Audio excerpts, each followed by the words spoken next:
So a couple days before the casinos closed down in Las Vegas, I had a conversation with a man on the Strip, and he reminded me of the Patel Motel Cartel, an Indian family named Patel that they own all the motels across the country. He reminded me of the Cabal or cartel, and then this comes out now, the $2 trillion stimulus package. First listen to the general, and then after you listen to the general, listen to my conversation on the Strip, and then we're going to have a little conversation on this situation, because I do believe it's a situation. What we want to do is we want to go into existing facilities primarily. Places that are out there, and I'm mainly going to talk and make it simple, hotels, college dormitories, and perhaps large spaces. So I'll give you an example of a small room and a large room. What we need to do is we need to go in there. These hotels are empty. The people don't have jobs. We would go in and cut a contract to be able to have the state set up a lease with that particular facility, and then we would then take the building over in a period of exceptionally short amount of days, and we would go in and turn this into an ICU-like facility. So there's really 4 different phases. The state has to nominate the facilities in a prioritized order, and I'll talk about Governor Cuomo in a minute. Number 2 is the Corps of Engineers has to come in and to be able to modify that facility. And we can go into more details and other questions, but it goes back to be able to change the pressure in certain hotel rooms to be able to have a negative pressure in a hotel room. The third thing is then you've got to be able to put the supplies in that. And FEMA, working with HHS, has come up with a list that every single hotel room would get the same amount of supplies. It would just go in and all right be there. And then the fourth step is to be able to staff it. This has to be a state job. The state has to put the people in there. You got to clean it and train it. And therefore, just think, you've all been in hotels. Think of the second floor of a standard hotel. The rooms would be like a hotel room, and then we would build nurses stations in the halls. We would have all of the equipment wireless going into the nurses station, so you could monitor how those are going to work. Now, let me correlate this back to New York. We want to use New York as the standard setter. And when I met with Governor Cuomo, he said right up front, "What can I do?" Okay, you were just listening to Lieutenant General Todd Semonite. Lieutenant General Todd Semonite, telling everybody in Army efficient manner how we're going to come in, take over these hotels. He didn't actually say motel, but I think that's what he's talking about. Motels, of course. Motels are going to be cheaper. Obviously, he's not going to take over the Trump hotel.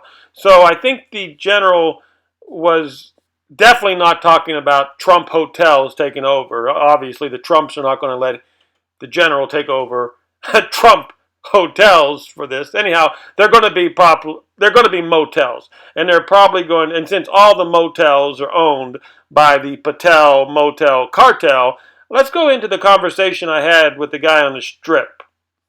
But the thing I was interested in is have a problem with bed bugs in a lot of places. Oh, right? I got bed bugs one time. Well, yeah. And a lot of these small mom and pops, The Indian owned places. Most of them are the Patels. They're from the. It's a whole bunch of. How do you? India, and their last name is Patel. You're joking. No. The Patels are it's like a cabal. I don't know. They're like a big. That's their last name. They all have the last name of Patel. Patel. Yeah. Patel. Because I went across the country and I had to hit all these cheap motels, and they're all owned by these Indians. I didn't realize their last name, if you see it on a card, if they had it, it's going to be a Patel.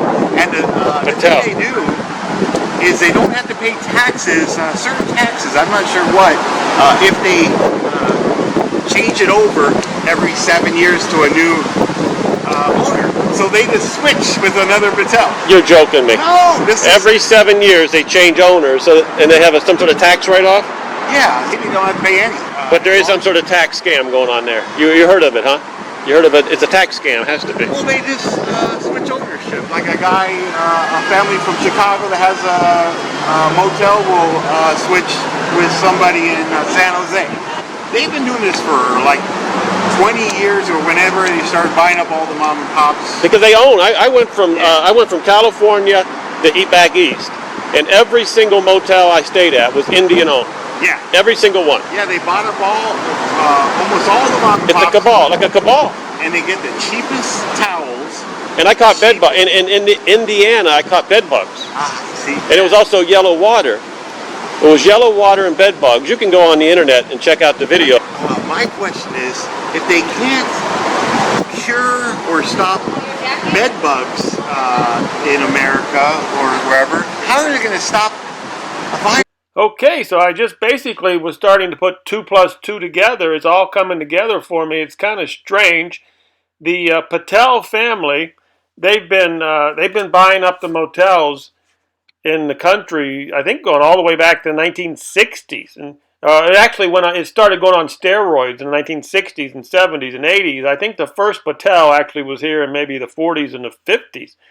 And there was a couple fires in Tennessee. During the early 80s, there was a couple fires on the motels there that were owned by the Patel owned properties.